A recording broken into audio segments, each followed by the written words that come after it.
A few weeks ago, I published a 4-plus-hour bookshelf tour with professional classicist Dr. David Butterfield of his 20,000 book library, the largest library ever toured in depth on YouTube, broadcast television, or anywhere else, and it immediately went viral. The video now has over 68,000 views on YouTube and has produced hundreds of comments, plus hundreds more replies to posts sharing the video across social media. Ever since the tour went live, Dr. Butterfield has been getting dozens of emails a day asking him about his library, rare books, and how to build a classics library from scratch. After seeing the enthusiastic response to the original tour in the comments, I asked Dr. Butterfield if he would be willing to return for an AMA to answer as many of these questions as we could in a follow-up interview, and he said yes. In today's video, I'll be asking Dr. Butterfield 20 questions about his 20,000 book library, gathered from this flood of comments, replies, and questions. You'll learn about how Dr. Butterfield collects books and negotiates with booksellers, how book collecting has changed over the past 20 years, how he reads and annotates, how he uses his library, and why he has so many books, more details about his library cat, the 7 languages you must know to be a professional classicist today, and how it feels to be living the dream. As a brief reminder, Dr. Butterfield spent 2 decades studying, teaching, and researching classics at the University of Cambridge before resigning his position to join Ralston College as Provost and Professor of Latin in an effort to lead a serious and rigorous approach to the humanities that he argues is no longer possible at Cambridge. He has written several articles on the decline and fall of university education and classics education in particular, and you can find links to all of those articles in the bonus resources that go along with this video in the first link in the description. Before we jump in, just a quick note that there are a bunch of bonus resources that go along with this bookshelf tour in the first link in the description. The first bonus is a shared folder where you can download all the high-resolution photos of Dr. Butterfield's library.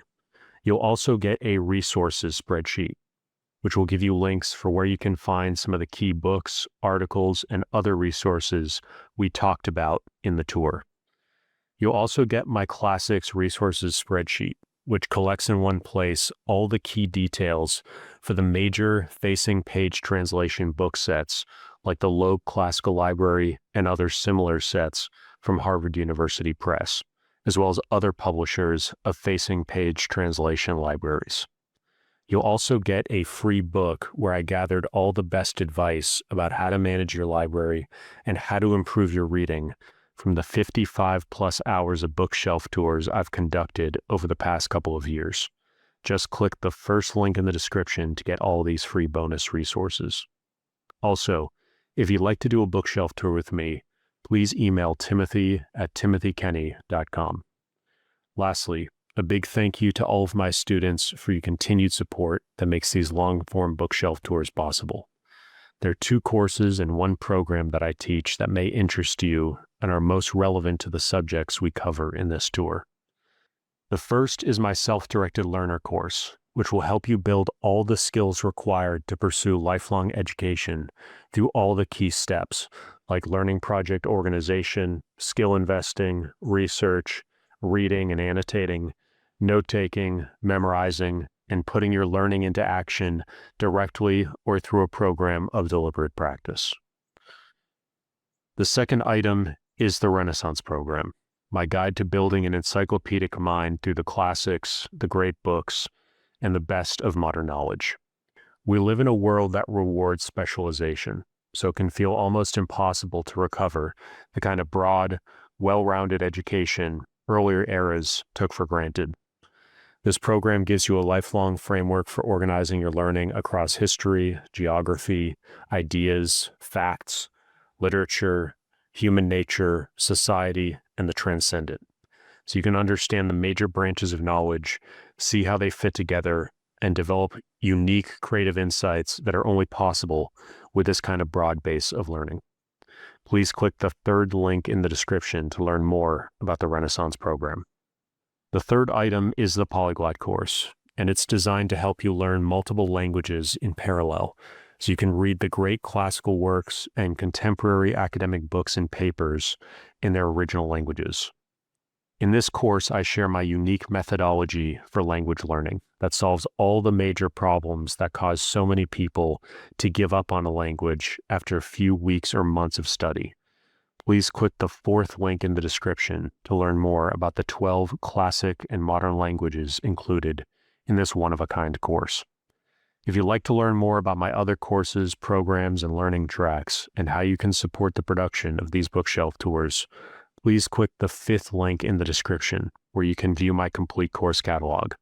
And now, let's get into the AMA with Dr. David Butterfield. Okay, so David, thanks a lot for returning for this AMA. We've got a list of questions here from the comments, so I'd like to start with this first one about how the landscape has changed for buying classic books in the last 20 years or so.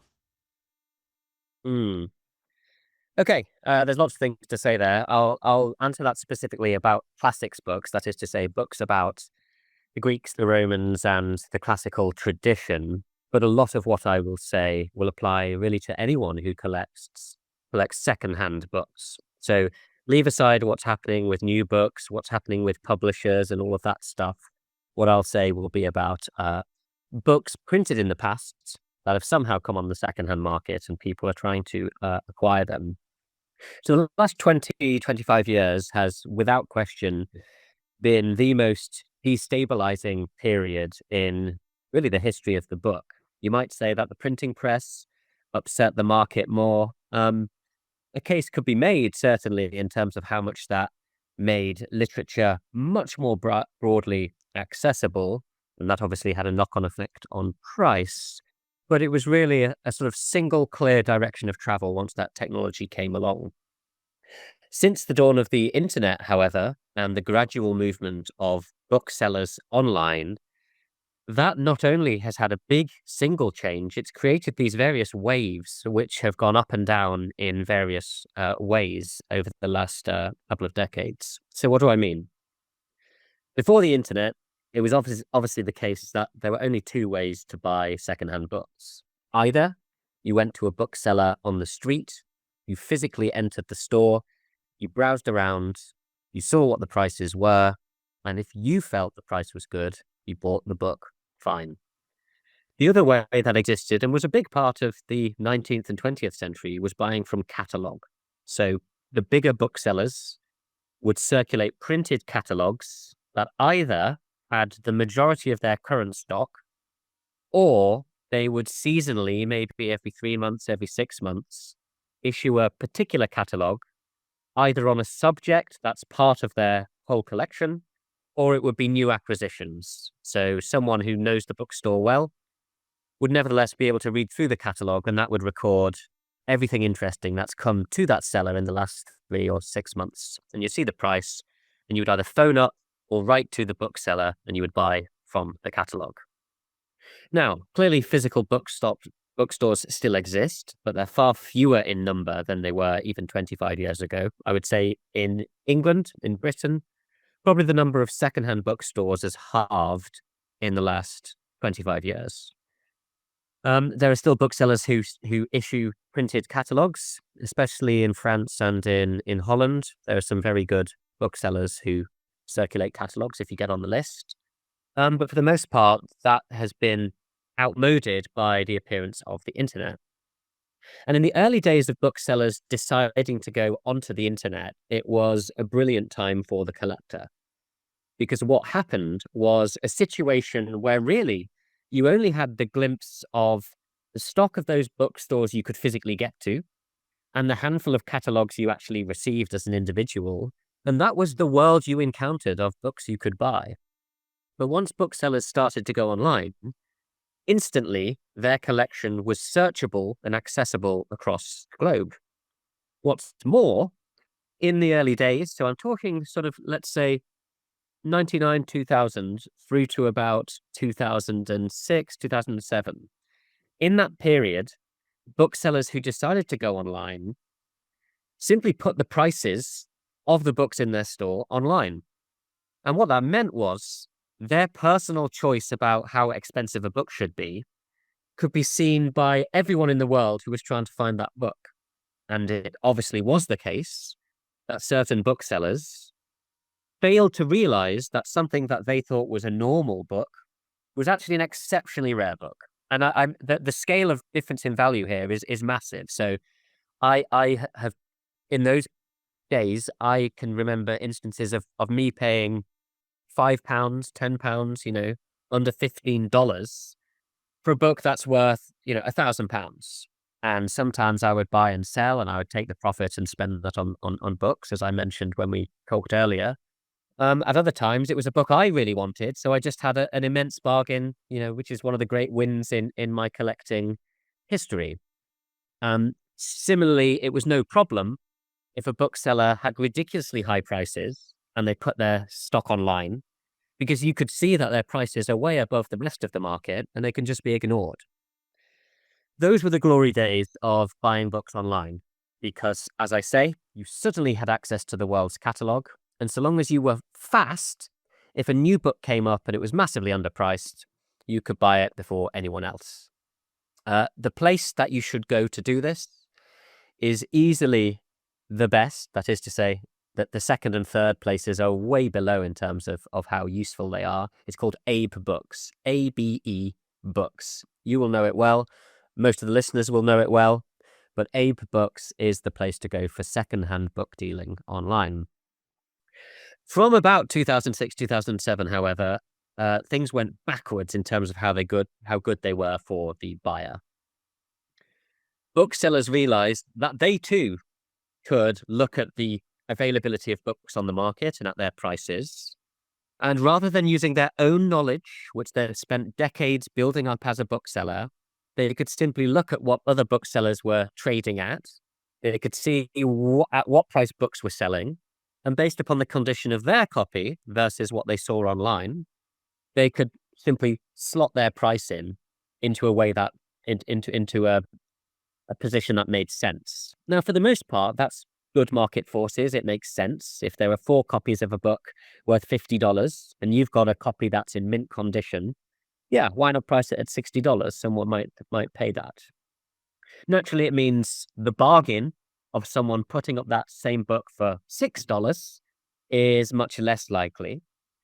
But the real problem that emerged, and I started to notice this around those years I mentioned, was that there was a snowballing effect, which was really a snowball of ignorance. So what I mean by that is, imagine there's a genuinely rare book, a book from, let's say, the 18th century, and it's so rare that no bookseller online has put a copy of it online. There's none for sale.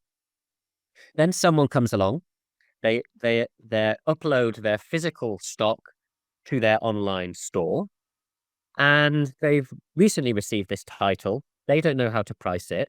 They search on the internet and they can't see any other copy for sale. And that seller literally has no idea whether this is just some uncommon book that no one really wants and it should be worth, $20, or whether this is a really rare and very sought after book. And the reason there aren't any copies online is if one appears, it's bought almost instantly by all of the collectors around the world waiting to buy something at speed. And that they therefore might say, okay, maybe it's worth $500. Whatever choice they make, however, ends up influencing the next person who finds a copy of that book and searches the price. And so I can think of many, many cases where a book that's of middling rarity, so maybe a copy comes up every 6 months online. That might sound really rare, but, if 2 copies come up for sale a year, it's not super rare.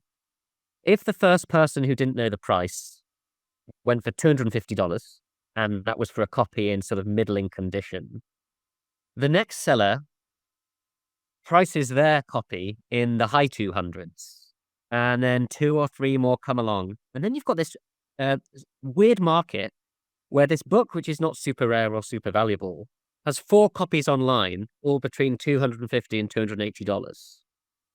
And it's only someone with knowledge of the book market more broadly, which you only learn by spending years and years collecting and visiting stores around the world and so on.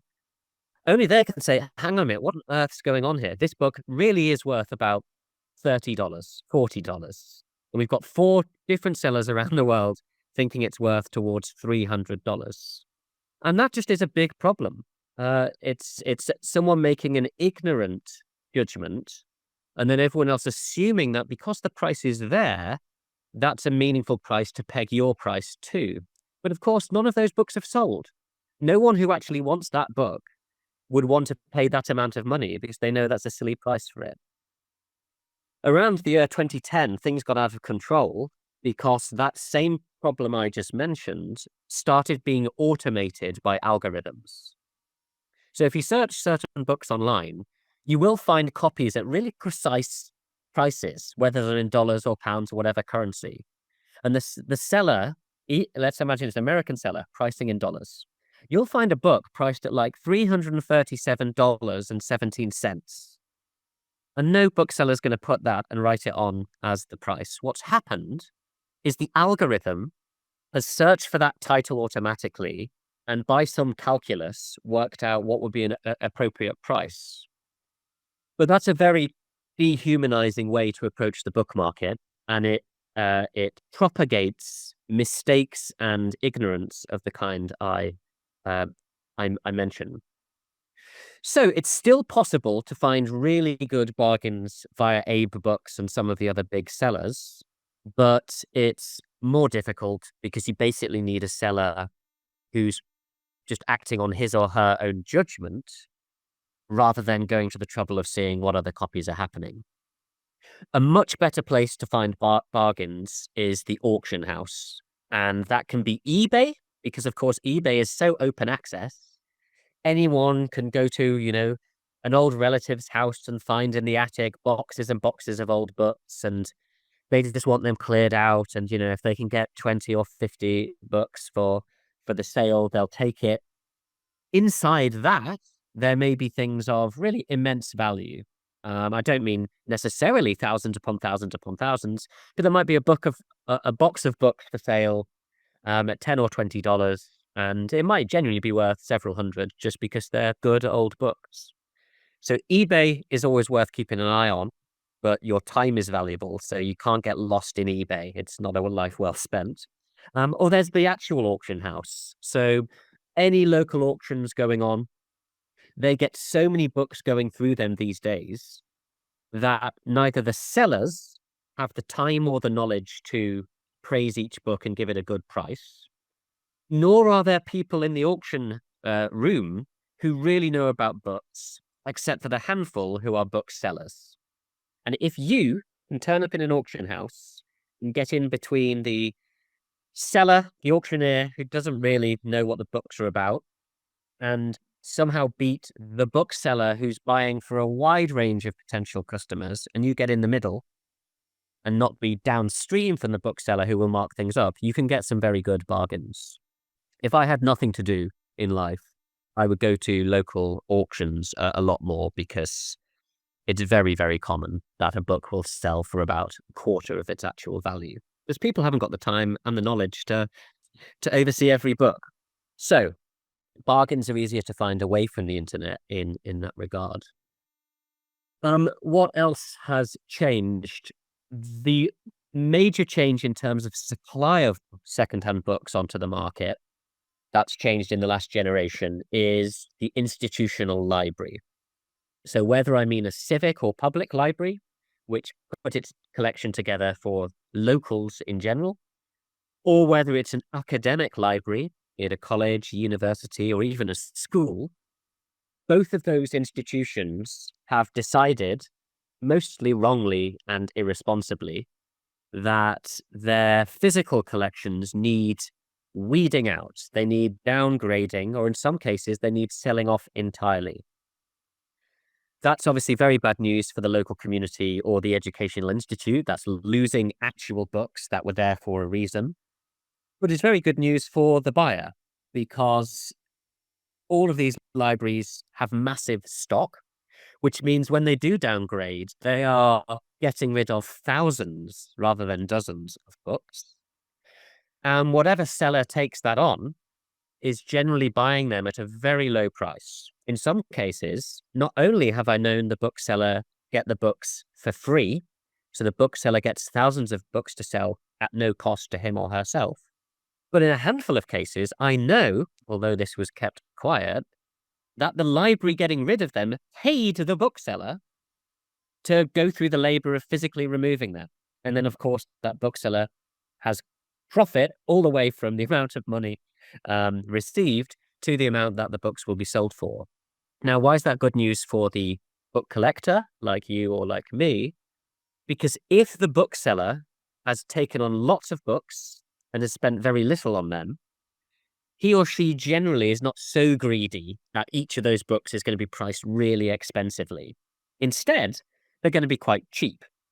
What is more, some of the books being sold, if you collect academic books, as I do as a professional classicist, some of those books will be really, really rare. Just to give you an idea of what I mean by that. Many academic books from the last 200 years only had about 100, 200, 300 copies printed. Fine. That's quite rare, but it's not super rare. However, because they were academic books, almost all of those copies, let's say 200 copies, went straight into institutional libraries. They were professional books to go in professional libraries. So all the universities you can name, all the major public libraries you can name in the major countries that would want such a book got copies. And what that means is, historically, that book has been really rare on the open market. Because if a book goes into a library in 1880, for the most part, that's still going to be sitting in that library. The library only recently started to get rid of books. So for someone like me, who is not part of an institutional library, it'll be very hard to get these books because only a handful of academics would have owned them in their private libraries. Well, to say there's been a wave of change on this front would be a massive understatement. There's been an absolute tsunami of institutional library stock entering the general market for sale. I couldn't put a figure on the number of volumes, but I would say in the UK alone, in the last 10 to 20 years, I would imagine that something in the region of 3 to 5 million books has left institutional libraries. And some of that, sadly, was just destroyed. They threw it in a skip or in the tip or in the dump. But a lot of it went to booksellers. Now, this is where it gets exciting. I'll close off my long answer to this, Timothy, with this story. I would say for buying books online, the worst period was about 2012 to 2020. And the reason was the various forces that existed were just conspiring against the buyer. You couldn't get much of a bargain. Postage went up hugely, especially transatlantic costs of shipping. And, it was just a slog. You weren't really getting much benefit from having access to the whole world of booksellers. But since 2020 in particular, those institutional library deaccessions have become really accessible. So there's free booksellers in the UK, and doubtless this will exist in America and other places, but maybe not to the same degree. There's 3 booksellers called Book, World of Books, and Decca World Books. Those 3 have direct channels of input from institutional libraries. But this is the exciting thing. Because they have stock of 1 or 2 million books each, they don't have anyone who's actually able to look at each book and work out its value. Furthermore, even if they do have someone who looks at the book for a few moments, that person doesn't really know what they're talking about. So what has happened, I would say 500 times with me, just me alone, in the last couple of years, is I've wanted a book. I've found a copy for sale from one of those massive retailers. I've been excited by the price. It might be, in American terms, $10 for a book I would pay $50 for. The book arrives, and I instantly realize that to me, the book is worth $200. Why? Because the copy I'm holding is a copy that went into an institutional library from the private library of a scholar who had annotated it, worked with it, made it his or her own. Then their library was bequeathed to the institution who was meant to look after it, until the end of time. And I know myself who that scholar is. I can see all of the marginalia, all of the workings of that scholar, their book plate, etc. And this is the copy that they used throughout their scholarly life. It then went into the library. I would, in any situation, buy a book like that as a duplicate if I already own the book, because it's so valuable to have a scholar's notes and other material in it. So what I'm saying is there's a double benefit of what's going on. The books that are coming on the market are rare on the private market because they've only been in the institutional world and they're priced really low. And secondly, many of them have been owned by really important and interesting people.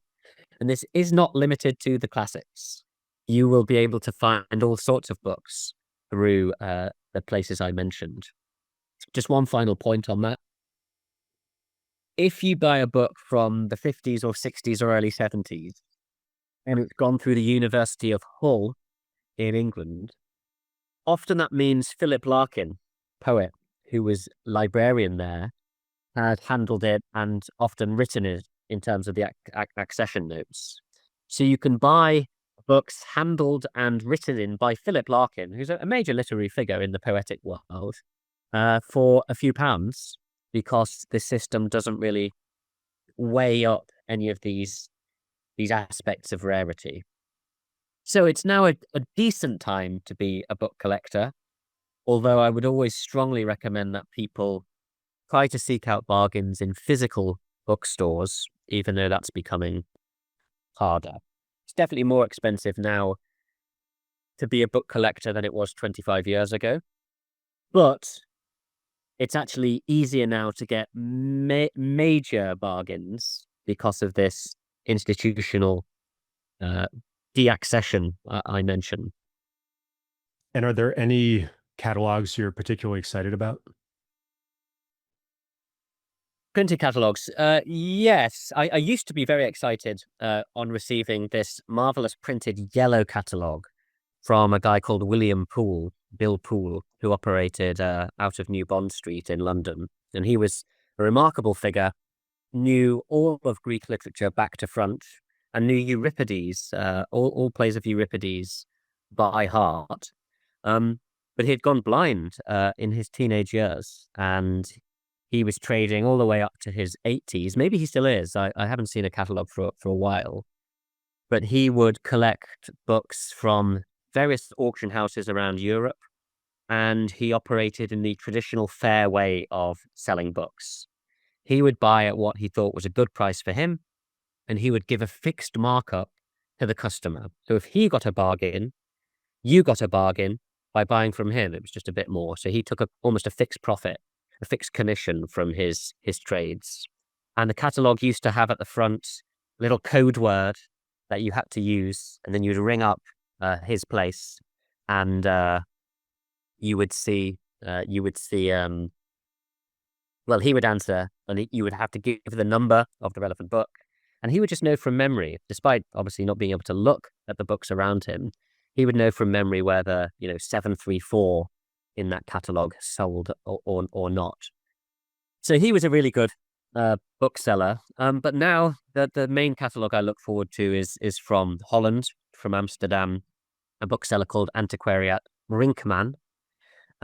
Issues 2 catalogues alphabetically by classical author, ancient author, A through L and M through Z. And he's got a huge amount of stock, and his prices are pretty good. He's also something of an impressive linguist. So whether the book is in Latin or Greek or English or French or Dutch or German or Italian or Spanish, the description of the book about its condition, about what's going on with it, is written in that language. It's just Wow. a sort of flair move that Brinkman does.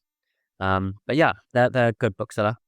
There's a lot of good Dutch booksellers in the classics. Fragmenta Selecta is very good. Burgersdijk and Niedermann's in Leiden. Yeah. And then our next question is about your job. So both teaching and then also what does a provost do and what do you do in that role? Okay, fair question. I am a professional Latinist, so most of what I have done, what I did over 2 decades when I was at Cambridge, was lecturing and teaching Latin literature, the Latin language, both composition into Latin, expressing yourself in Latin and translating things out of Latin. And then more particular areas of teaching that I did were manuscripts, how to read ancient manuscripts, and about the evolution of writing, so-called paleography, the study of ancient writing. Textual criticism, which we spoke a bit about in an earlier video, about how you would go about fixing and repairing an ancient text that has been corrupted by errors. And also the history of classical scholarship. So how in the last 2,500 years have people responded differently to trying to make sense of the classical tradition. At Ralston, where I'm Professor of Latin and Provost, my teaching has been largely tailored to what is going on. So we ran a pilot teaching people Latin from scratch in Italy a couple of years ago, but it's going to be 1 or 2 more years before we can expand the program from teaching Greek, which it does at the moment, to teach Latin alongside that. So that means when I teach at Ralston as it stands, I teach ancient Greek, I speak ancient Greek with the students. I teach some Greek literature, as well as Greek history. I also teach Roman history and Latin literature when we move through that in translation. And anything really in the medieval or early modern period, I can say something intelligent about. I'm happy to weigh in for teaching. But really, I'm keeping a fair amount of my powder dry, because once we have the Latin program going in parallel to the Greek, I will be overseeing that and putting my scholarly energies into that side of things. As to provost, provost is ultimately a corruption of the word praepositus, which means the person who sort of sits over and oversees something. And in this case, provost oversees the academic side of the college's activity. So ultimately, when it comes to questions of admitting students, overseeing how their teaching progresses, the examination of them, and really anything that broadly concerns the academic activity of Ralston, I'm in charge of. So if something's going wrong, it's my job to find ways to improve it. Could you just remind people what the program at Ralston looks like and how the languages and the classics fit into that in terms of a rough schedule? Of course. So the program at Ralston is really unusual. On the one hand, it's very traditional, but on the other hand, it's very new and actually unique. What I mean by that is, on the one hand, it looks as though it's one of these grand sweeping MA in the humanities courses, which starts in the ancient world and moves to the modern world through the Western tradition. That's true. But what makes it really different is how it approaches engaging with that tradition. For the first term, 2-month term, all of the students meet in Greece on the island of Samos, which is the birthplace of Pythagoras and Epicurus and all sorts of interesting figures, birthplace of philosophy as a word. And we teach these students who have never studied ancient Greek, we teach them to read Greek, to speak Greek in both its ancient and modern forms. And we do that through teaching them in ancient and modern Greek. We do not teach in English. And what emerges is a community of people picking up much more efficiently than you could from a textbook, a facility of expressing themselves and understanding the Greek language in its ancient and modern forms. We therefore read Homer and Plato and the Gospel of John in that first term, and that's a really linguistically focused term. For terms 2, 3, 4, we move back to Savannah in Georgia, which is where the Ralston campus is, and their studies move through the philosophical, literary, theological analysis of a corpus of texts, Greek, Roman, medieval, early modern, and modern. And that's done in parallel streams. One is the seminar and lecture context, which is in English, where you read these various texts and debate the broader issues that are at stake in each of them. And then in tandem, the progression with the Greek language, ancient in particular, continues in seminars that are run in ancient Greek. If someone wants to ask a question, they pose their question in ancient Greek. If a passage is going to be discussed by the group, everyone speaks in ancient Greek. And although there are places in the world that do that with Latin, a handful of places, it's really, really rare in ancient Greek. And actually, there's nowhere else in the world that teaches graduate students ancient Greek, in ancient Greek, in Greece. But we deeply believe that being in the place, being surrounded by the waters and overlooked by the mountains, which were the very same that inspired the original developments of the Greek literary and philosophical tradition, is a powerful, not just motivating force, but actually profound context to understanding the minds of the men, and in some cases women, who produced the texts that ultimately changed the world as we know it. So it's a one-year MA. The only criterion for admission is that you've done a BA already and are based in America. In a couple of years' time, we'll be able to accept people from all around the world once we end the accreditation process. So, yeah, we're very excited about what the future holds. And if any of this appeals to you, simply visit the Ralston website and read about what we do, watch our videos. It is what it is. And you're teaching all of that? Or most of it? I do some teaching, but given that my role primarily is as provost, which is more administrative than in the classroom, my teaching is mixed as to when it happens. So for the first month of the program in Greece, I'm there on the ground teaching, and then I teach at various points through the rest of the program. But we have a wonderful faculty, who teach the students week in, week out. So that covers what you do day to day. And getting back into your library, we had several people ask about how you look after your books, the dusting, the just maintenance of the library and the books. So maybe you could say a little bit about those topics. Of course. Yes. Naturally, one has to do a bit of dusting, and a light dust will help, but that doesn't need to be done all the time. I mean, you don't need to be fastidious about every speck of dust that naturally accumulates. Much more important are avoiding certain things happening. Now, I don't want to patronize any of your listeners, because they may well know all of these things, but there are just certain things that, even if they just happen once and quickly, can really damage a book. So the first would be knowing how to support a board. So if we take a book, let's take Wakefield's New Testament here, for instance. This is half bound in some polished leather.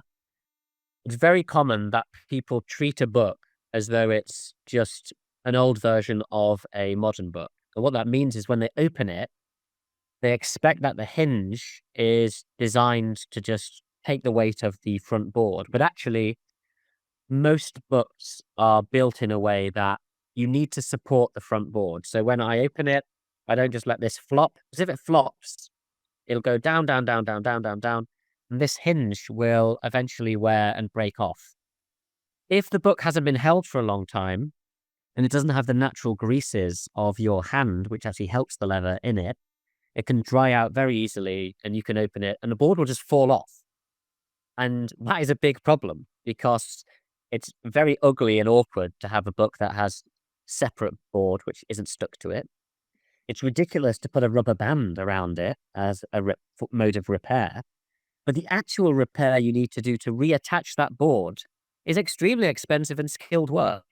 I cannot bind books. And if I accidentally knock the board off this by not supporting it, it's going to be an expensive and time-consuming job for me to fix it. In fact, I probably wouldn't. It would just be a major mistake I've made. So something as simple as that. If you open an old book, supporting the front and back boards is naturally very important. And some books just won't allow you to open more than about that kind of degree. So that's a very simple thing when dealing with an older book. Another one is that water, if you've got a cloth-covered book like this, you might think that, it's cloth, it'll dry out. Imagine you put a mug of tea on it or a bit of water, your hands are a bit wet and you touch it. A water stain on cloth never ever comes out. It'll dry, but it will always be stained. So if you look at cloth-covered books, very commonly they've got stains on them. And once it's happened, once you've got it wet, as I say, it will always look damaged. Similarly, and far fewer people seem to know this than I would have thought, never ever put a hardbacked book in direct sunlight. You might have a lovely library and you've got a window and you like how the light streams in, fine. But if the light goes to your desk or where you sit and you've left a book like this out and there's a direct beam of open sunlight onto it, within 15, 20 minutes, the front board will warp. That is to say, this will bend upwards like a curl like that. And just like with the water, once a board warps because of sunlight, it'll never bend back. You could stack, as I have, 15 kilograms of books on top of it. It's never straightening out. So water, direct sunlight, supporting books properly are extremely important things. And then the final, again, obvious thing, but you don't want to make this mistake. If you're dealing with older books like this, naturally they're stitch bound at the back, which means if you have a look, got a leather spine, and then the book has its gatherings sewn in at the top. Why am I mentioning this? Because a nicely bound book like this is in purple Morocco. Morocco is goat skin. This is mid-19th century binding with all that gilt edging on the book. A good binding like this will have a raised gap at the top. If it's on a shelf and you want to get it off the shelf, that is to say modern people, instinctively think we can just put the finger on it and pull it out. You've got to be very careful not to do that with an older book because it's very easy with one pull for you to rip that top, what do you call it? I don't know. The raised part, you would actually rip the leather and damage the top of the binding. So with something like this, you put your finger further down the top, you shift it out, and then you take it out as a whole. Again, it sounds as though I'm giving you sort of babyish advice, but I've known a lot of people, including myself when younger, harm books by thinking that they can take a certain amount of force when they can't. That said, the other thing is also true. I don't venerate books as objects which are so sacred and so delicate that I put on special gloves or treat them in a really gentle way. Certain books, I know the build of them and I know how they can handle things. And, I might toss a book onto a chair knowing that if it lands in a certain way on its board, that's perfectly fine based upon that book. So I don't want to sound as though I'm someone who's scared of handling books robustly, but there are just certain mistakes that once you make them, you realize you've got to avoid in future. So I've got a window over there, but I almost always have the blinds down because most times of the day, except in periods of winter, direct light will shine on some books. And even if they're on the shelf, it will fade away the colors of the spines pretty quickly. The sun is so powerful. as we know. Any Those something humidity about- issues? Not here. I can imagine that if you're in a different part of the world where there's real humidity and heat, that's really bad for looking after books. The ideal temperature for books is, well, you use Fahrenheit. I think you're the only country who uses Fahrenheit. But in Celsius terms, something around sort of 10 to 20, 10 to 15 degrees Celsius.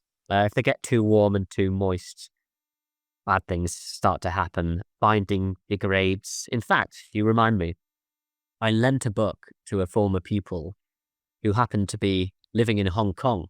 He took the book from Britain to Hong Kong, then brought it back just after sort of 6 weeks. And the whole of the binding had suffered a form of damage I'd never seen before. And I think it had been left in some really hot and moist area.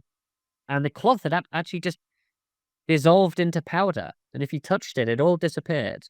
And it completely ruined that very nice book. So I don't live in a humid space here. If I did, I would only build up a library in a place that I could guarantee wouldn't get too hot and wouldn't get too moist. So it's a fair question, but not a problem here. We had a related question about, do you write in your books at all, and are there any rules for that? So maybe we could handle that one as well. Yeah, that's a good question. So my collection really divides between classics and non-classics. The tour we did was all about classics. Maybe I've got 3, 4, 5,000 books which are non-classics. The non-classics books I never write my name in. So I don't have a book plate. I don't think I'm grand enough to have a book plate. But with a classics book, I always follow the same method. So with this pen, always this kind of pen, black ink, top right of the front end paper, I will write my name, college I'm associated with, whether it's Christ's or Queen's College, Cambridge, or Ralston College now, my name, college, year, and I'll put in brackets if there's anything interesting about how I got that book. In this case, I reviewed this well, it's actually complicated. I reviewed it for a journal, but I also got sent it by the editor. But it's Virgil's Aeneid. The book we were looking at before, I only got recently. It was owned by William Ramsey. Again, silly university giving away a really important book.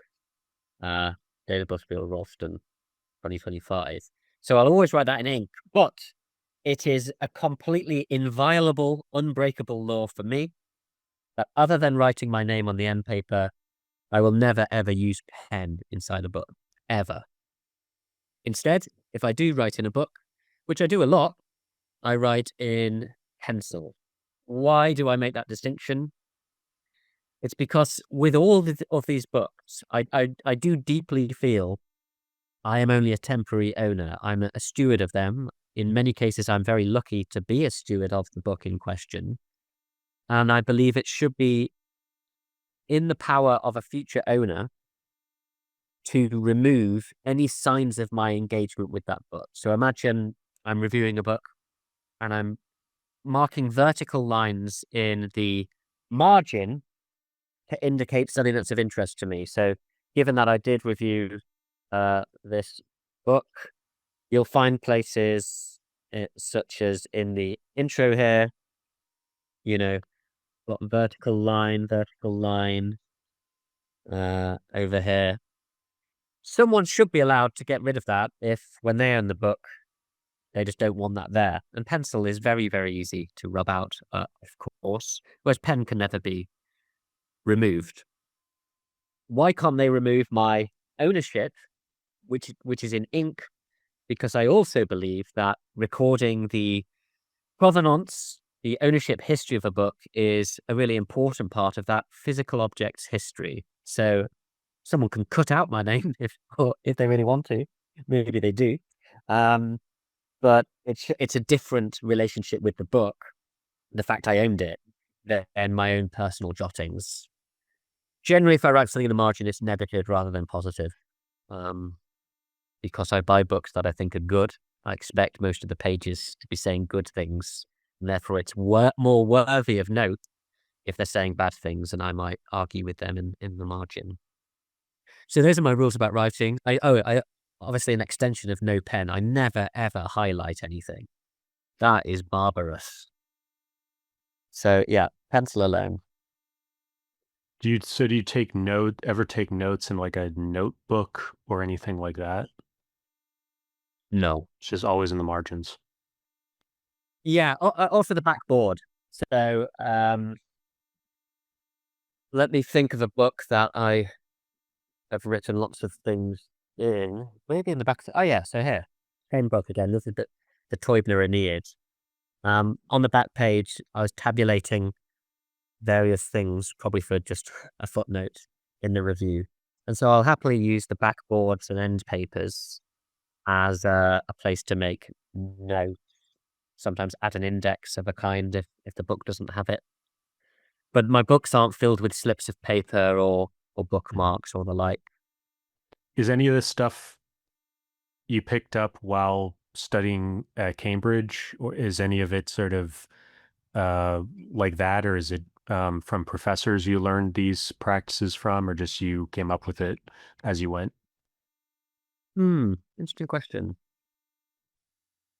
From buying books which were owned by other scholars, I certainly learned ways in which they would engage with the text, but the kind of things they were doing made good sense to me, So if something didn't make sense, you'd see question marks and exclamation marks in the margin. You would underline things which are either important or pointedly wrong. You might add in a note which says someone more recently has argued about this, see blah, blah, blah. So I did see these kind of practices, mostly, again, in pencil. It is rare to see people in Britain marking up old books in pen. It's much commoner with German and French books. Don't know why. But no, for the most part, it just seemed sensible things for me to do. Ted Kenny, one of my great heroes as a Latinist and a good friend until his death about a decade ago, he told me I had to get a good book plate. I fear now that I own too many books to go putting book plates back into them. He had just a sort of elegant book label, but other books have much bigger things. Here's Chestnut College has got a big thing. What happened to Agamemnon? These are grand. Now, I'm not a grand person, so I don't seek a book plate. I do collect book plates of interesting people, but no, not for me. We had that quick question about who is the author of the hefty antique volume on the left side of the mantelpiece with the intriguing title, Greek and Latin compositions. What is the title? Yeah. So I presume someone saw this, which is it's an interesting copy. So we've got marbled edges. This is called tree calf, which is a special kind of treated version of normal calf, where acid or some kind of chemical has given it this appearance of the inside of a tree, and it's got the prize binding of rugby school, the school on whose playing fields the game of rugby and ultimately American football was invented. And it's actually 2 volumes bound together. It's one of those Sammelband instances where the first volume is the compositions by a guy called Richard Schillershoe, who was one of the great composers of Greek prose, more prose than verse, in the 19th century. And that's been bound with another collection of translations by a chap called, I think it's Archer-Hind. He changed his name for some reason. But Cambridge Compositions, edited by Archer-Hind and Hicks. And that's, again, more of the things I like, translations of English into Latin and Greek of a classical style. And I was given this book, which was once owned by F.L. Lucas, the literary critic who was at Rugby. I was given this by a guy called Neil Hopkinson, who was a great collector of books of this kind. So it looks chunky because it's actually two 19th century books bound together as a prize for the young F.L. Lucas for doing well in some school exams. Did you ever win a prize binding yourself in school? Or did they get rid of that tradition? My school was a very old school, a 13th century school, and I did win a certain number of prizes. But the prize came in as a book plate. So you would be given money to buy whatever book you want, and then on the inner board, you would put a book plate. And I do have those books around, but actually only a few of them are classics books because when I was a teenager at school, I didn't want to be a professional classicist. It hadn't crossed my mind. I wanted to be either a geophysicist or maybe a journalist of some kind. You know what? So I just it's actually books. good. Sorry, go on. I was just thinking on your on the Antigone Twitter, you had said something about the print on demand thing, and it just made me think of that. The sort of a lot of the classics being print on demand now for the rare item. Okay. Yeah, I can say something more about print on demand. But just to round off your question about prize bindings, when I was at university, where prize bindings are still commoner, that's when things like this happened, where I was able to, with prize money, buy a book, but then have it bound from scratch and given the crest of the college I was at. So I've got a fair few books, which are prize books to me, but only at university, not at school. Right, print on demand. Print on demand is so important to understand if you're trying to get into buying secondhand books. Because one of the many things that made life more difficult from the 2010s onwards with buying books online is that certain companies were somehow either above board or below board able to get full access to the digital scans of the books that fed the Google Books project. Google Books, as you know, in the first decade of this millennium, started for the public good to scan books at various public and institutional libraries and make them freely available online. It was absolutely amazing. And as a research tool, unbelievably powerful. It was possible in that period, and it has changed, for you to download the PDF of any of these books. And this was almost every printed book from, let's say 1600, because it was more scanty before that, but almost every printed book from 1600 to 1900 could be accessed and downloaded. Well, somehow, some people downloaded almost everything, and they now run print on demand service, which is only driven by when someone buys a title. So there's no warehouse full of these newly printed titles. They simply have the digital database, which they are able to turn into a book for, $20, $30, $40 and send you that. Sometimes it is exceptionally useful to have one of these reprinted books because the chances of you owning the original are extremely unlikely. So case in point, I own some print-on-demand reprints because in research terms, they're extremely useful. What is this paperback? What is it? It's a facsimile of the second edition of Lucretius, a printed book from 1486. And this is simply what it looks like. And if I want to check a reading in that edition, I can do it having spent, $15 on this book. Whereas the actual Incunabula 1486 Lucretius, that would probably cost something like $20,000 to $30,000 to own the copy. I'm never going to own such a copy. So this is a good print on demand based upon what I mentioned. Could you define However, incunable? Yeah. Incunable Incunable ultimately comes from the Latin, meaning being in swaddling clothes. It's the early days when printing is just a baby. And so the Incunabula are books printed from the dawn of printing, around 1450, up to and including the year 1500. So any incunable edition from that 50-year period is very, very expensive. I think you could say generally that no incunable edition of any text will sell now for under $2,000. And the rarest incunables will sell for over $1 million. So, why is the print-on-demand development a bad thing for the book collector?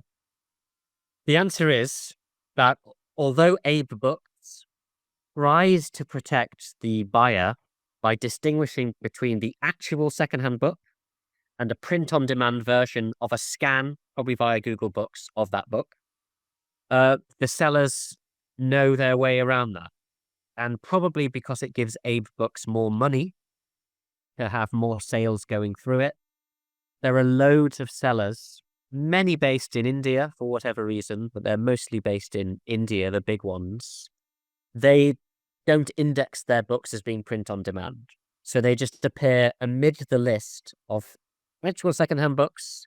They'll be print on demand ones. And it won't make clear, unless you're very experienced, whether or not you're buying the old thing, generally a hardback from decades or centuries ago, or a cheap floppy paperback reprint. Even if you are able to distinguish these things, and every day this is a pain in my life, even if you can clearly distinguish what is and is not print on demand, you might be wading through 70, 80, 90% of results being print on demands, not declaring themselves as print on demands, and only occasionally is there a little gem of an actual individual book that physically exists already, which an actual seller is trying to sell. So they've just flooded the market with dross, and it hasn't helped with prices at all. And I really wish a place like Abe Books would take it more seriously, such that you can definitively search for actually physically existing secondhand books, and all of the print-on-demand stuff, which has its place, is a completely separate platform to search. And then there's these companies that are actually using print on demand, but it's under Yeah, their own name. That seems like maybe the last 5 years has exactly. really ramped up. Yeah. And unfortunately, the decline in printing quality of the great academic presses, which in Britain would primarily mean Oxford and Cambridge University Press. You know, a book like this, Housman's Classical Papers, this was printed in 1972, and it actually won a world medal for book production. It was that beautifully done, the typography, the paper quality. That was the 1970s. Now, Cambridge, Oxford, and all other academic presses worthy of mention are taking shortcuts because a mixture of own costs rising and a commitment to making money rather than making good books available to people who want them has led to a great decrease in printing quality through their presses, and a very sharp increase in delegating the act of printing to completely separate presses who are driven by profit motives and are not charities like these presses, and who will print at the lowest common denominator just cheaply. So the stitch binding that used to hold a book together for a long time has moved to glue-backed binding. There are books here that if you really did keep on handling them, the blocks of pages would actually just break out because the glue can only handle so much.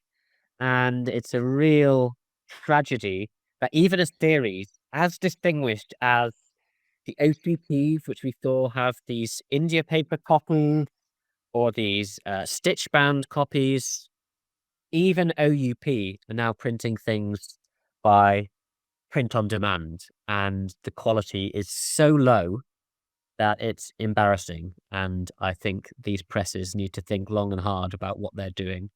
If they were making the print-on-demand versions available for a fraction of the cost, because they're a fraction of the quality, sure, that'd be no bad thing. You could have a really cheap run, which feels cheap, but you paid a cheap amount. But for it to be priced just as if it was one of these expensive, beautifully produced volumes, which they were able to print 30 odd years ago, that is really, really bad. Hmm. So I have strong views on that. That said, Yeah. so I want to be fair, we began last time talking about this. This is a properly bound book. So even though it's not more than a decade old or something like that, when did it appear? 2021, so it's half a decade old. They are still able, when they put in the effort, to make good books. It's just, it costs more, and they don't always feel it's worth doing, which is a great shame. The books that they're printing now simply won't last. This reminded me of something I wanted to ask you with the book collecting, which is, do you have a sense of these booksellers, just the cost to store books? Because one of the things I read about these print on demand is they tend to do it for the books that get purchased the least, where it's the most expensive to store them in a warehouse for a long period and takes forever to sell them off. And I was thinking, one of the things I think about when I'm like sometimes when there's a rare book, like when I purchased the entire set of the Middle English Dictionary, and there's only one Nice. complete Good set work. in the world, and I bought it from a guy in England. There was no price Yes. anchor, so I sent him an offer for several $100s less than it was listed, and we Okay. ended up negotiating a deal. And I was just Yeah. thinking, Well there's played. no way for me to tell on Abe Books how long it's been sitting there, but I imagine this. I think it's maybe 50 fascicles or 75 fascicles. Um, Okay. Good. that costs money just to keep it there. And so I was thinking part of that algorithm must be you don't want it sitting there more than 6 months or a year, 2 years, because just the storage cost of keeping a bunch of stuff in a storage unit or in a warehouse or in a store eats up profit as well. Yeah. No, that's very intelligently said. Two comments on that. One is that if you are a traditional bookseller and you have a physical space, you organically have developed a system of knowing how much stock you can take on, knowing how long it takes to shift, and your relationship with that building should be one where you don't feel under a great amount of pressure that a book is losing you money just by being on the shelf. Clearly, if you're hiring external storage, you have a warehouse, you're operating at a scale where you literally are paying for storage, and that's when these other considerations become more live. The slightly paradoxical thing I would want to say is, let's imagine we're talking about OUP, printing on demand, a title that someone's ordered, which sold out its original proper print run 20 years ago, and now almost no one buys. And clearly they don't want to print a new 500 copies just to sell on this one and then have 499 piled up somewhere. I get that. But what I would recommend they do, if that is their rational economic response to an out of print book, is to mark it as out of print and therefore not have it for sale via them. What would then happen is that anyone who wanted that book would buy it on the secondhand market where the prices would reflect supply and demand and not be tied to whatever OUP are claiming a print on demand volume should cost. And the really nice thing is that someone buying a secondhand version of that book will get it much cheaper and they'll get it made properly because it dates from a period when they were printing their books properly. So it is actually a species of greed that one of these university presses is trying to sell a book that it does not have and will make in a poor but expensive format for you, rather than allowing what happened until very recently. Simply saying, that's out of print. Maybe there'll be another edition down the line, but as it is, if you want that, you've got to find a secondhand copy. That's what we should go back to. Mm. So let's see what we have here next. Cataloging. People wanted to know what your catalog system is, if you have one, and how you find a given title amongst all your shelves and stacks of books? No, I have no catalogue. There's no written record of what is here. And I have no shelving system whereby a given book has a particular number or index to it. But I have a very good sense of what I own, partly because this collection has grown with me over the last 20 years, but also because it is structured with some thought. You'll remember from the tour that things are often chronological by author, or arranged by series and subject. And there's only a handful of pockets in the whole collection where I've brought miscellaneous books together for some reason or other. So if someone asked me, do you have this book? I could say yes or no within 5 seconds. And if I said yes, I could get the book in this room within 5 seconds. If it's in the library, maybe a minute. So no system. And therefore, once I'm no longer in control of these books, it's going to be a problem for someone else. They will have to work out what is and isn't here. But I at least know. And so when you get a new book, where do those go? Because some people also might have been thinking, well, there's no empty space, so you'd have to shuffle everything over. So space is exceptionally important. So if a big set comes in, I will have to often move books out of the collection and into a side room. And if that happens, I'll often give away a lot of those books. By virtue of being knocked out, they're of less importance to my current interests, and other people may find them interesting. So I give away a lot of books. Certainly have given away over 1,000 books from collection. If they're really recent books, they initially come on this desk. So today I got this new Oxford Handbook of Greek and Latin textual criticism, which looks great.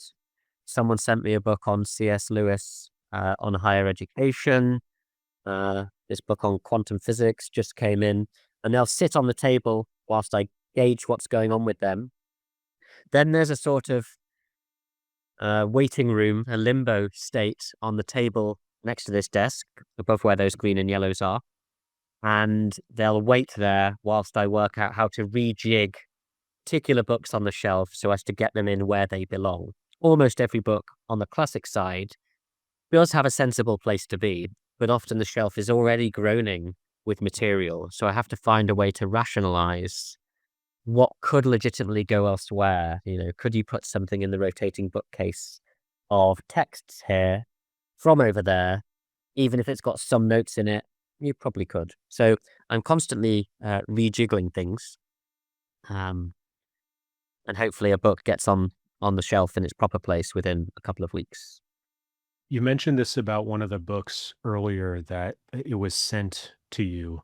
And I'm curious, when in your career did you start getting sent free books? And, what is that like? Because most people watching probably have never received a free book from a publisher or Yes. an author. And that's kind So of a cool yes. perk. Okay. So if I've helped with someone's book, they've asked me some questions. You'll appear in their acknowledgements, but often an author gets half a dozen or 10 author copies. And if you were sufficiently important to helping them, they'll send you a copy. Also, if you review a book for a journal, the reviewer will send you a free copy, but obviously your work is writing the review, which isn't paid. So that's very common. Sometimes I'll review a book just because I want the book and I don't want to pay $200 for it. And the review is just sort of the byproduct of reading the book I want to read. So you're But in some requesting that cases, book from the publisher? yeah, Okay. you would pitch to review it. Okay. And then because one of the things I do is I run the books pages. That is to say, the pages about newly released books in a magazine called The Critic. I'm the literary editor there, so I get sent all sorts of books on all sorts of subjects by the publishers, and they might send me 3, 5, 7 books a day. So separately from classics, I get sent hundreds and hundreds of books a year, which I generally just give to people or keep some if they're of interest, or send to people to review. So lots of books arrive every day. How did you get involved with the critic? I was writing for The Spectator and for another magazine called Standpoint at the time the Critic was founded, and I got involved with the team early on and became literary editor a few years ago. But it's a great magazine, and the readers should check out the Critic, thecritic.co.uk, monthly magazine with generally 17 to 20 pages of book reviews each issue. Well, when was that? When did it start? 2021, maybe 2020. No, maybe 29, maybe late 2019. The precise date doesn't matter, but it's been around for just over half a decade. And then we had sort of a big question, which is how do you use the library for doing research, and what does that process look like in more detail? Yeah, that is a very big question. And are there any examples you can think of where having all the books to take at an hand? example, imagine I'm thinking about Virgil and I'm reading the Aeneid, this text we have, and I'm reading book 3 of the Aeneid, and I come across a passage in Virgil's poem that's puzzling me. At that point, that's when the commentaries come into play, and I might turn to the definitive commentary on Aeneid 3, which is Horsfall's commentary, printed with Brill, and I'd find the relevant line, and I'd read what he has to say. But it won't just be his opinion. He will say, look, this is a famously difficult passage. This scholar thinks that, and that scholar thinks that. I, for my part, towards this interpretation. And I might say, that's interesting. Although I'm not so sure. I actually like what the first scholar was saying. And he might mention the Encyclopedia Virgiliana, which is this 6-volume. This is just one of the 6 volumes printed in the late 80s, entirely in Italian, but with some beautiful illustrations and so on. And this is a huge encyclopedia of Virgil. And it may reference an article in there, and I'll read through that. And that may then mention some other important source. So it might mention Henry's Aeneidea, which is a crazy set made by an Irish doctor in the 19th century called James Henry. And I'd find the relevant section in book 3 in there and then weigh it up. So fundamentally, although these books can be found in big libraries, for me, I would have to travel 200 miles and get a reader's card at a handful of libraries which actually have these particular books in order to add the kind of context I was seeking when reading this. So it's a working reference library in the sense that I, as a specialist, mostly focus on Latin literature. And if there's something I want to try and solve, a problem I find in a text, the books around me are designed to allow me to do that without having to leave my own collection. That's why I have lots of commentaries, lots of linguistic reference works, works on philosophy which support the literature, etc. So that's not a particularly complex answer, but it's hard to answer that question succinctly because the avenues of research are so different from one another. But basically, it's a trail that one book will point you to another, to another, to another. And I much prefer being able to access these things in the moment in physical form. I should say, and I didn't mention this earlier, there is a big gap of digital access for books printed between roughly 1930 and, let's say, 2000. And that 70-year period in the 20th century was a massive period for the importance of books emerging, not just on my subject, the classics, but all sorts of subjects. It was absolutely incalculably important period in the evolution of scholarship. those books are not available in digitized form anywhere. They were too late in terms of copyright for Google Books and Internet Archive, and they're too early for the technology to be such that when they were printed, a digital form existed as well. So some of the really important books here from the 1970s, I'm not even sure whether those will ever be digitized, because everyone wants profit now, and I'm not sure that the profit narrative will exist to digitize these specialist books on Latin literature from, let's say, the 60s and 70s. So you need physical copies of many books in that period, and I'm just fortunate to have spent time bringing them together in one space. All right. So yeah, I was just thinking that the Italian, the Encyclopedia Virgiliana, um, Yep. being in Italian, I thought was interesting. We talked about French and German being the main languages of sort of modern languages of classical scholarship. And something that did come up in one of the comments was Italian and how important and influential that is. And it was something I'm not too sure about, just in terms of scholarship on the classics and then Spanish as well. So I don't know if you have any thoughts on that and just what you've seen professionally in terms of uh, how many resources do you find to be um, in Italian or Spanish? Good question. So obviously my answer comes from the perspective of a classicist, and things will vary between subjects. And indeed, they vary between subdisciplines of the classics. So for instance, if you work on philosophy or let's say ancient religion, French is really, really important. But there are other aspects of the classics where, for whatever reason, scholarship written in French, which basically is only written by the French and French Canadians, is much less important. And you could legitimately get away with being an expert, but struggling with French in some of them. In my world, which is philology, Latin and Greek literature, you really can't be a professional classicist if you can't make your way through the following list of languages: Latin and Greek, English, German, Italian, French, Spanish.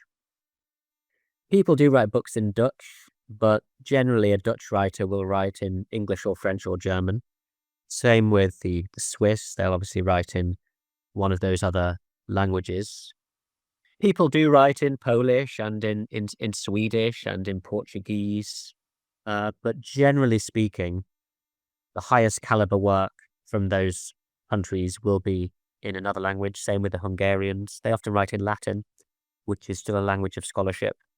No, you don't need to be fluent in all of those, but there will be scholarship of importance in all of those languages, and you need to be able to get the meaning out of it. You might need a dictionary, it might be slow work, but you need to be able to do that. Unfortunately, AI is sort of seeming to make this moot, because you could insert an article's text and say, give it me in English. But that's really a sad development, because if someone feels they can act like a polyglot scholar just by getting the output in English, actually missing a huge amount of nuance and training. I could rank the importance of the languages I mentioned, but I won't. It varies subject to subject, and period to period. I mean, German scholarship in the 20th century, just essential. But fewer Germans are writing in German in the 21st century. And Spanish is becoming more important in many ways for those who work on Greek. So, yeah, it's an interesting mix. By the way, obviously the Greeks write in Greek, but generally they write in another language if it's for global consumption. So I know modern Greek, but I'm certainly not fluent in modern Greek. So yeah, there's two of these Encyclopedia Virgiliana in 6 volumes, and there's an Oratziana on Horace in 3 volumes, which I almost bought, but I thought it was actually a bit silly. This one is excellent. So do you just, because you didn't learn Italian or Spanish in school, so you just picked those No. up, and Yeah, Latin and helps? I didn't learn German in school. Oh, I okay. chose ancient Greek over German and Spanish. Oh, yeah. That was the Yeah. choice you were given. And then I could have picked up German a bit later in school, but I didn't. So I learned German as a scholar. Same with Spanish. Spanish I found very easy because it's closer to Latin than Italian is. Uh, Italian I learned through books, not visiting these places, even though I've visited them all. I didn't learn through an immersive language course. I learned from facing the texts that I had to understand and building up a sense of what's going on. Dutch I can't really read, but if someone speaks Dutch in a certain way, it's actually quite similar to certain dialects of Northern English. So I can sort of get a sense of what they're talking about if they're talking about simple things to do with daily life. But it'd be nice if everyone could just go back to writing in Latin. It Yeah. would make life simple. So then there's a couple quick questions. Okay. The first one being about the ladder. Does the ladder go all around, and is Oh, the ladder in the library. Yeah. No, I actually think those ladders on rails are not all they're cracked up to be. They might seem super cool, but actually, having experienced them in some big libraries, they're slow moving. Have to move it all the way to wherever you want it to be. And then once it's there, it's fixed. So if you want to get a book that's beneath it, you sort of have to move it to one side. They're actually, I think, more hassle than they're worth. So I have a completely freestanding but very sturdy ladder, which I move and drop to the place I want it. And it does the job. In fact, this reminds me of an amusing tale. When I was in Cambridge, I wanted a ladder. Um, they wouldn't give me a ladder unless I did ladder training. And I said, "What's ladder training?" And it's like, "Oh, well, we'd give you a hard hat and we'd teach you how to go a ladder." And I said, "Well, the ladder I want only got 3 steps. Not going to be more than 2 or 3 feet off the ground." And they said, "It's not going to work." So we had to compromise on a sort of set of solid steps. Bam, bam, bam. And I was only allowed 3 steps. But I'm now able in my own home to go wild on the ladder. So, no, it's freestanding. Then the other one is people wanted to know about your cat, so maybe you could say a few words. Cat, yes. Callie. Callie is the middle syllables of Excalibur. And he is a Maine Coon. So that great breed of American cat, which probably is a cross between a European cat and a wild cat of some kind. And they're amazing animals because they're quite dog-like despite being big cats. And although he's a great hunter, he's extremely gentle. So we got him as a kitten, just a few days old, maybe a couple of weeks old. And he's grown up with the 3 children. He's still only a couple of years old. But no, he's a very, very well-behaved cat. And although he likes to scratch certain things, he has never scratched the spine of a book. And the books all around the house are at cat level. And, you might want to get your claws into a bit of leather. But no, he has not harmed any book, to my knowledge. So he's a very good thing. And then our final question is, how does it feel to live the dream? To live the dream. Um, well, to be clear, life is complicated. And, anyone who says they are living the dream should have read enough Greek tragedy to know that that's the kind of hubris that brings you down. So I don't feel as though I'm living the dream, but I'm very aware that I'm exceptionally fortunate to have a library so full of things that I love and so full of things that I know I will love when I've got time to deal with it. So, a common question someone asks if they see my books is, have you read them all? Obviously, I haven't read them all. I've opened almost all of them, but, with the Loebs, for instance, I haven't opened every Loeb in that collection because, I don't need to open them all yet. But what I know is that I've got decades ahead of me of enjoying this collection and allowing it to build, not in terms of growth, but to build on top of one another. All of these books speak to one another.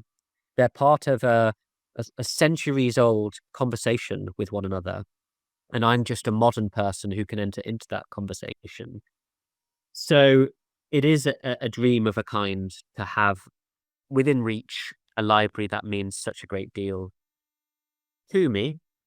But life is about more than objects, and indeed about more than books and the ideas within them. I mean, I deeply believe that human relations and one's relationship with place and with nature uh, are the major routes to finding happiness and meaning in the world. Books allow you to commune across time and space and to enter into that grander and bigger and perhaps unending conversation. But really, engagement with other humans in the here and now is what matters. So I'm very happy that through Ralston, I can teach and teach in person, people who are eager and open-minded and excited about what the world holds in store for them intellectually. And obviously, I'm delighted to live with my family in a beautiful place. But I wouldn't say to anyone that I was living a dream. I'm just very fortunate to have been able to pursue my passions up to this point in my life. And I'll feel extremely grateful for all the future years that are allotted to me in which I can continue to do the things I love. One final book to mention. I just had this sitting on the desk because I haven't worked out what to do with it. But I mentioned in our first conversation, I think, that I had to sell that book which I bought at the Seattle Book Fair, which was an early Lucretius of 1511. Well, an unusually low-priced copy in limp vellum, this is pigskin, was for sale in France. So I was able to buy the Parisian edition of Lucretius, issued in 1514 by Ascensius, which has these lovely folio pages. The big text is the poem of Lucretius, and everything around it is the first commentary written in the modern era on Lucretius. And I lamented that I didn't have a copy when we last spoke, but I now do. So that is a little bit of good news. So maybe you could say a few words about any interesting fan mail or other questions and comments that have come in since our first conversation. But I don't know about fan mail, but you are right. That's since video came out, which seems to be doing quite well on YouTube. So well done. And in tandem, I did an interview with the guys at Trigonometry about ancient Greece and its relationship to the modern world. And both of those videos appeared at a similar time. And so I've been getting dozens upon dozens of emails really each day from people who've watched one or sometimes both videos. And they're generally asking interesting questions. On the book side, people are interested in how they can start building their collections without spending a lot of money. And there are certainly things you can do there. You need some money to get books, I want to be clear. But you can get lots of books for very little money. The expensive part for building a big library quickly is actually more the postage and the shipping.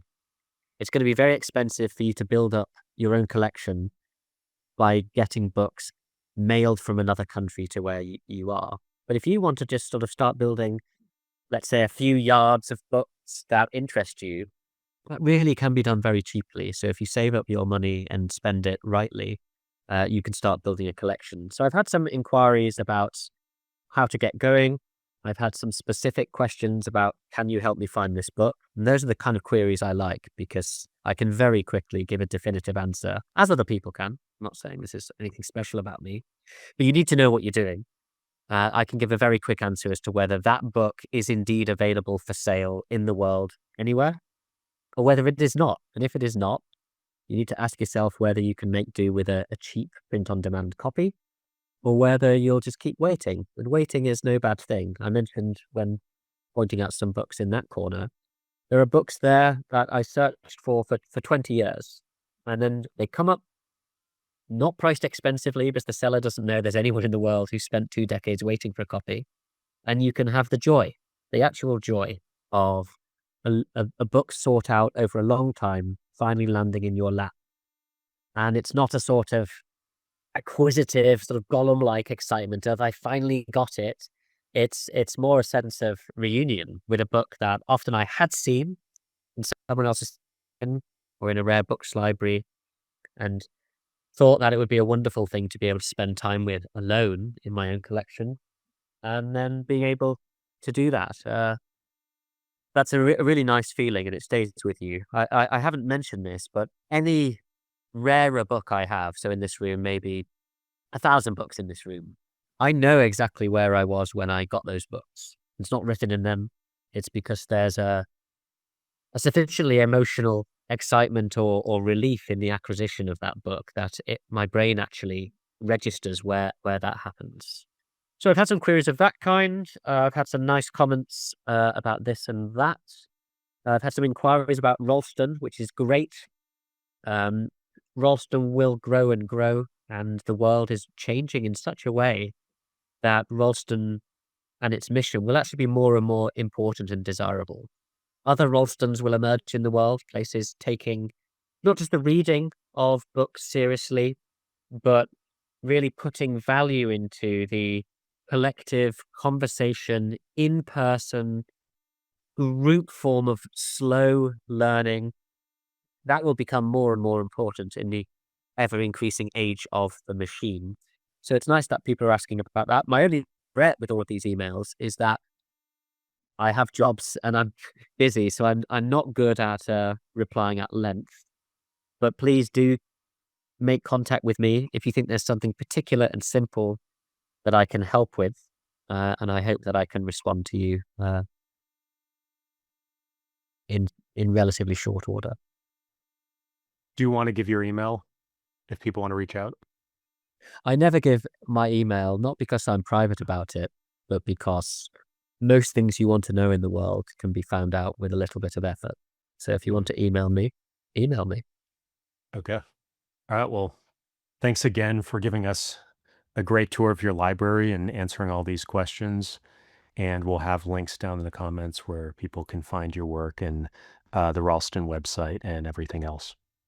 Well, thank you, Timothy. It's been a pleasure to speak again. And yes, if someone wants to ask any particular query, I suppose they can do in the comments beneath the video. And at some point, I can come through, probably with the account of my website, Antigone Journal, and I could answer any queries that come up there. But I'm very grateful for all of the questions that have been posed for this video, and I hope it's been of some interest to your viewers.